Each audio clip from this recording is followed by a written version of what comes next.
Bonjour à tous, donc nous allons relire donc la fiche de cours, donc source de lumière colorée au niveau premier S.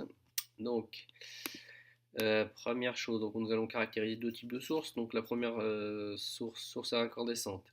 Donc tout corps chaud qui émet un rayonnement électromagnétique, ce qu'on appelle le phénomène d'incandescence. Je vous donne ici deux exemples qui sont le Soleil qui est à 5500 degrés environ, donc grâce à des réactions nucléaires internes, donc ce qui fait que, comme vous le savez tous, le Soleil émet de la lumière, donc ça c'est grâce à sa température.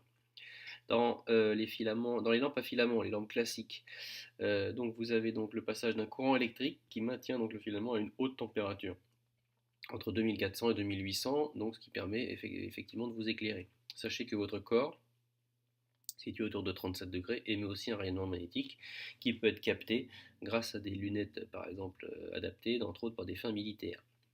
Vous avez aussi des sources à luminescence. Donc, pour faire simple, tous les autres processus qui ne sont pas de l'incandescence sont qualifiés de luminescence. Des exemples, les lampes à décharge ou à arc électrique, donc qui provoquent l'émission de lumière, donc type ce qu'on appelle les tubes à néon, donc qui ne sont pas forcément composés de néon.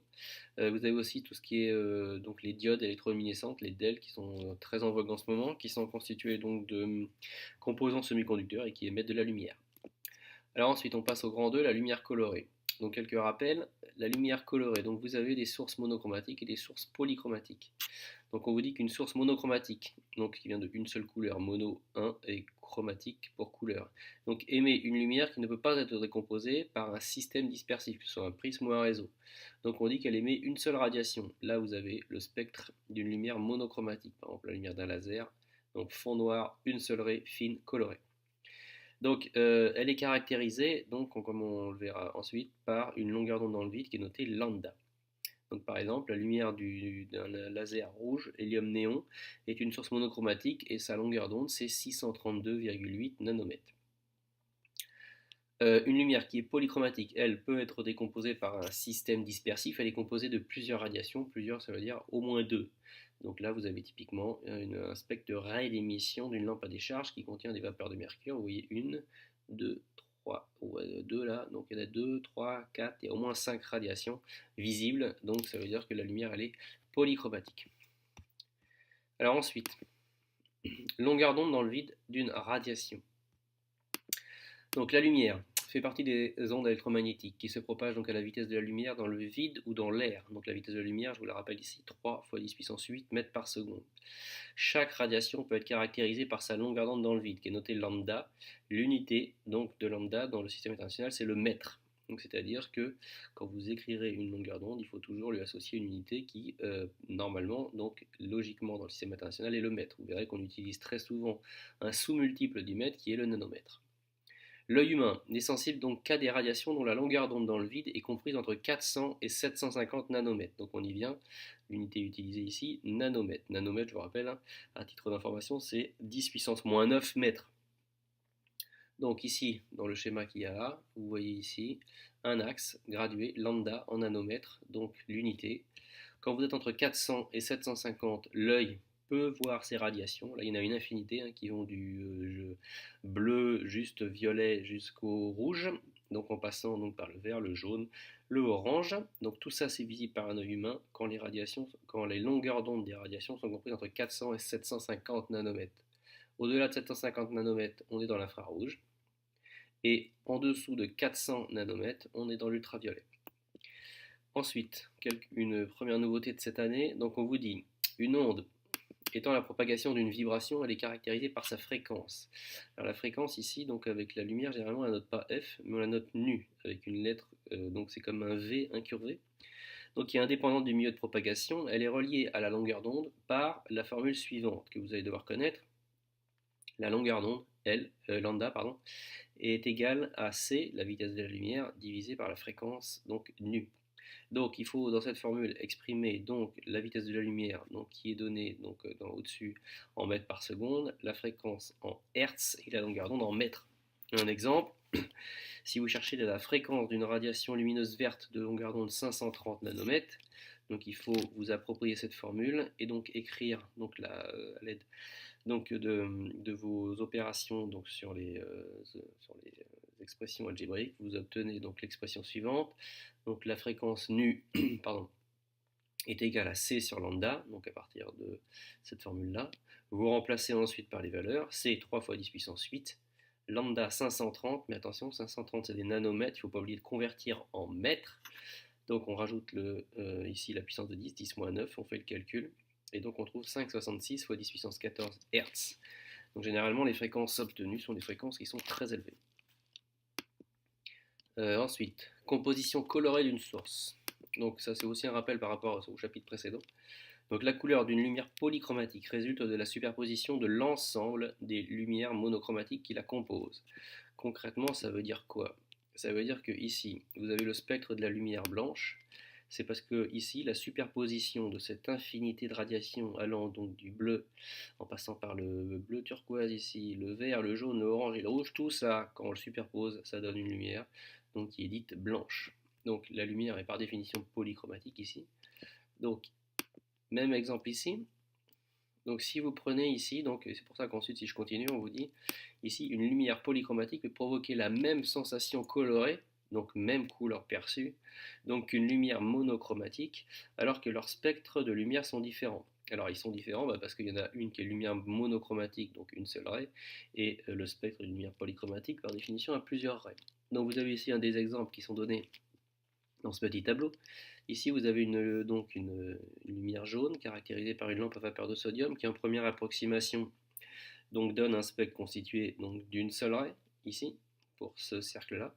Si ensuite j'obtiens une lumière jaune en superposant, comme on l'a vu dans le chapitre précédent, donc une lumière rouge et une lumière verte, donc dans ce cas-là, je vais obtenir, donc ici, avec un filtre vert et un filtre rouge, je superpose la lumière, j'obtiens au centre donc, de la lumière jaune, et si je fais le spectre de cette lumière jaune résultant donc de la superposition de la lumière rouge et de la lumière verte, on obtient donc ce spectre ici.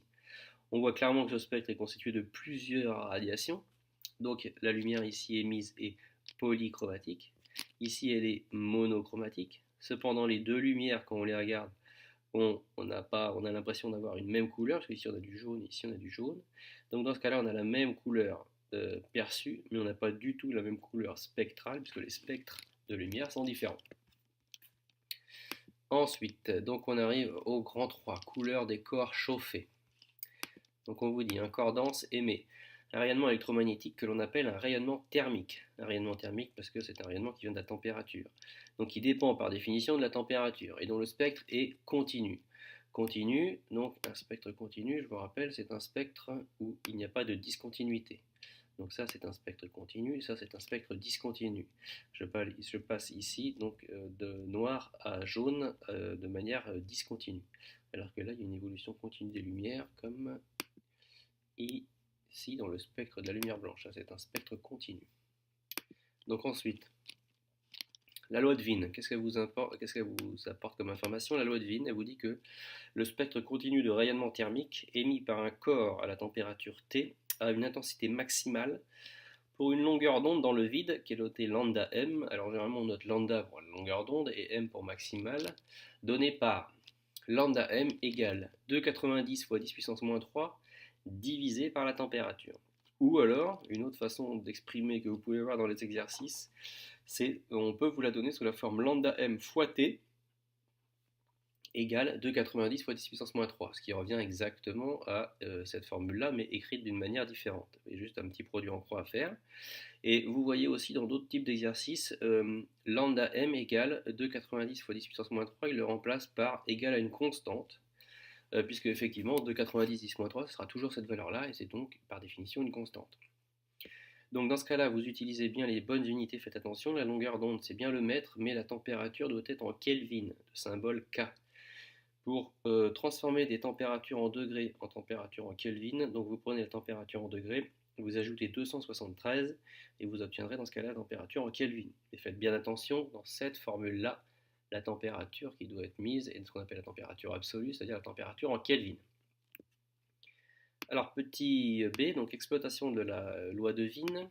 Donc la loi de Wien est intéressante parce qu'elle nous permet donc de connaître la température d'un corps chaud à l'aide de la longueur d'onde de son maximum donc d'intensité lumineuse.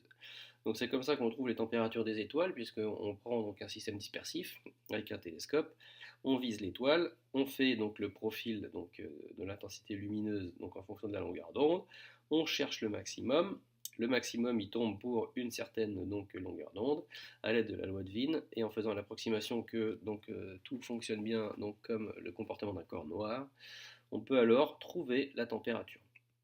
Donc c'est pour ça qu'ici il est marqué connaissant la longueur d'onde lambda m, ici, à laquelle un corps dense émet son maximum d'intensité lumineuse, on peut déterminer sa température et inversement. Donc là, il y a plein d'exercices et de problèmes à faire, hein, où pour trouver la température d'un corps, il faut trouver lambda m, donc allez voir ici le maximum, la position du maximum dans le profil spectral. Petit paragraphe 4, pardon. Quantification de la lumière et de la matière. Donc on vous dit première chose, la lumière transporte de l'énergie. Alors quelques exemples qui vous permettent de vous en rendre compte. Les panneaux solaires, si vous avez pris un coup de soleil, tout ça c'est parce que donc, dans la lumière il y a un transport d'énergie. Petit b, la lumière, onde ou particule, point d'interrogation. Alors les scientifiques, durant les années, donc entre les années 1900, surtout entre 1900 et jusqu'aux années 1950, 1970, donc le modèle ondulatoire de la lumière donc, est indispensable pour étudier donc, la propagation de la lumière, mais il est insuffisant pour décrire les échanges d'énergie entre la matière et la lumière. Donc les physiciens, durant donc, entre 1900 et 1970, donc, ont été amenés donc, à admettre que les échanges d'énergie ne pouvaient pas prendre des valeurs quelconques, mais donc que la lumière présentait à la fois un aspect corpusculaire et ondulatoire, ou ondulatoire et corpusculaire. Donc concrètement, les physiciens, ils ont fait des expériences qu'ils ne pouvaient pas expliquer en utilisant le fait que la lumière est une onde.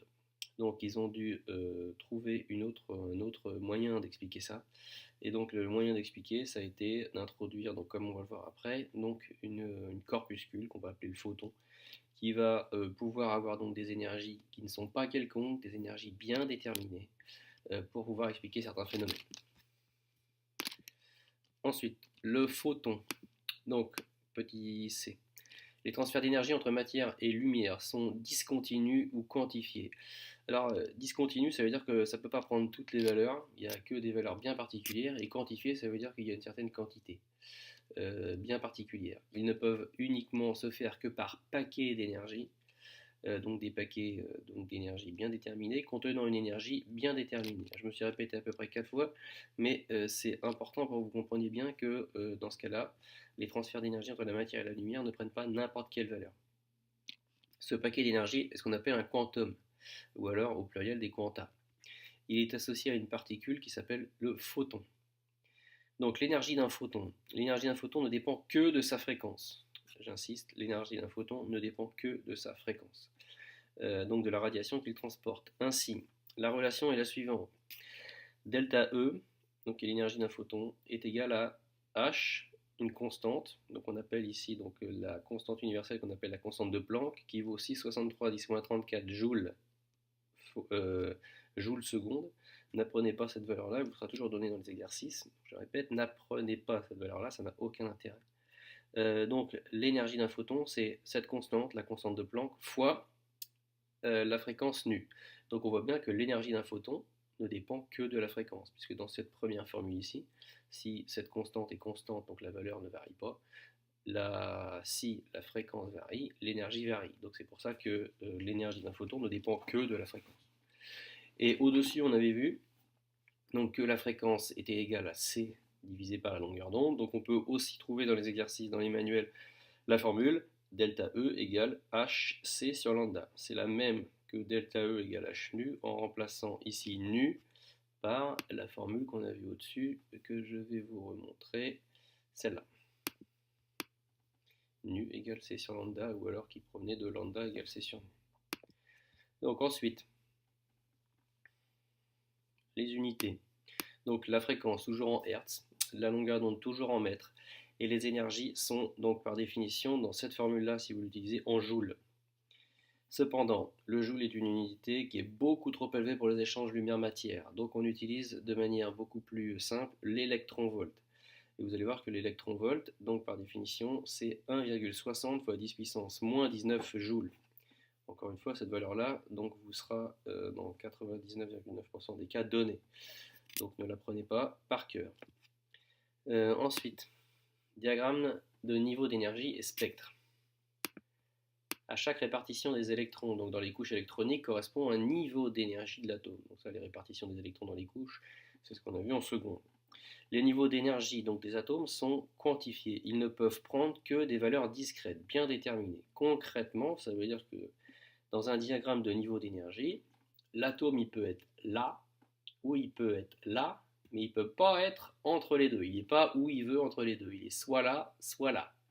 Encore une fois, bien déterminé, c'est-à-dire que c'est des valeurs bien déterminées et discrètes, c'est-à-dire c'est soit là, soit là. Émission de lumière. Un atome excité retourne spontanément à son état fondamental, qui est son état d'énergie le plus bas, ou à un état excité d'énergie inférieure en émettant un photon qui emporte l'énergie cédée par l'atome. Alors concrètement, si vous avez un atome qui est dans un état d'énergie supérieur qui est noté E sup, il va retourner à un état d'énergie plus faible qui est noté ici E1 pour inférieur. Donc ici, il y a quand même une conservation de l'énergie, généralement en physique, ce qui veut dire que si l'atome perd de l'énergie, donc il va céder cette énergie-là, et donc cette énergie, donc il va la céder en émettant un photon. Donc ce photon aura une énergie, donc qui sera donc E sup moins E1, donc et on pourra, donc cela occasionnera, donc dans ce cas-là, donc on a vu le photon. Donc si le photon a cette énergie-là, on pourra lui associer donc une longueur d'onde associée donc à la radiation. Et ici, donc pour trouver cette longueur d'onde, vous appliquerez la formule lambda égale hc sur E sup moins E1. Alors cette formule-là, c'est pas une nouvelle formule, c'est juste l'application de cette formule qu'on a vue au-dessus. Si je reprends l'explication. Ici, si vous avez donc un atome qui part d'une énergie supérieure E sup, qui redescend à un niveau d'énergie plus faible E1, donc il va pouvoir le faire en cédant de l'énergie, et donc ça, il va céder de l'énergie en émettant un photon. Ce photon aura une énergie qui sera la différence entre les deux niveaux, E sup moins E1. Donc ça, c'est ce qui vous donnera ça. Ensuite, donc ce photon, l'énergie, vous pourrez trouver sa longueur d'onde. Vous pourrez trouver sa longueur d'onde, effectivement. Pourquoi? Si vous connaissez E sup et E1, vous connaissez delta E. Et si vous connaissez delta E, sachant que h est une constante de Planck qui vous sera donnée et que la vitesse de la lumière, vous la connaissez depuis la seconde, vous pouvez assez facilement trouver la longueur d'onde avec une petite manipulation. Donc si vous transformez cette formule-là, vous allez obtenir celle-là. Lambda égale hc sur E sup moins E1. Donc ça veut dire que concrètement, pour un système atomique donné, il y a un E sup, un E1. Donc ça veut dire qu'il n'y a qu'un écart E sup moins E1, j'insiste sur le 1. Donc ça veut dire qu'il y a pour ici un niveau et un niveau, il y aura une seule longueur d'onde. Une seule longueur d'onde. Maintenant pour l'absorption de lumière. Donc si maintenant on part pas d'un niveau, donc on part d'un atome qui est dans un niveau d'état d'énergie E1. Et il peut absorber donc un photon d'énergie delta E qui va lui permettre de passer donc de E1 à E sup que si donc il possède un niveau donc d'énergie un atome dans un état d'énergie E1 peut absorber un photon d'énergie delta E s'il possède un niveau d'énergie supérieur tel que delta E égale E sup moins E1. Concrètement, pour parler simplement, ça veut dire que l'atome va pouvoir passer de là, mon point rouge, à ici, que s'il absorbe un photon dont l'énergie est la différence entre les deux. S'il y a plus que la différence entre les deux, ou s'il y a moins, donc l'atome restera ici dans son niveau d'énergie inférieur. C'est donc la mécanique qu'on appelle les états quantifiés, donc les valeurs discrètes. Donc il faut vraiment qu'il y ait exactement l'écart entre les deux pour le photon, pour que le photon puisse être absorbé et que l'atome aille dans un état excité, donc ici à l'état E sup. Donc cela occasionnera donc dans ce cas-là, si c'est possible, dans le spectre d'absorption de cet atome, une raie qui sera la longueur d'onde lambda égale hc sur E sup moins E1. Donc au niveau du spectre solaire, c'était la conclusion de ce chapitre. Donc on a vu que le spectre solaire est constitué donc par le spectre de la lumière blanche, qu'on appelle appelé le fond continu, auquel il se superpose un spectre de raies d'absorption. Donc la lumière provenant de la photosphère donc, est émise donc, par un gaz condensé et chaud.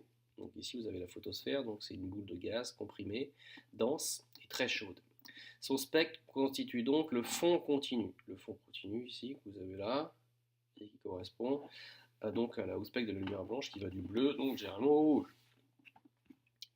Donc la lumière provenant de la photosphère donc, est émise, donc son spectre constitue le fond continu dû au rayonnement thermique de la photosphère. La photosphère est chaude, 5500 degrés, c'est pour ça qu'il y a un rayonnement thermique associé.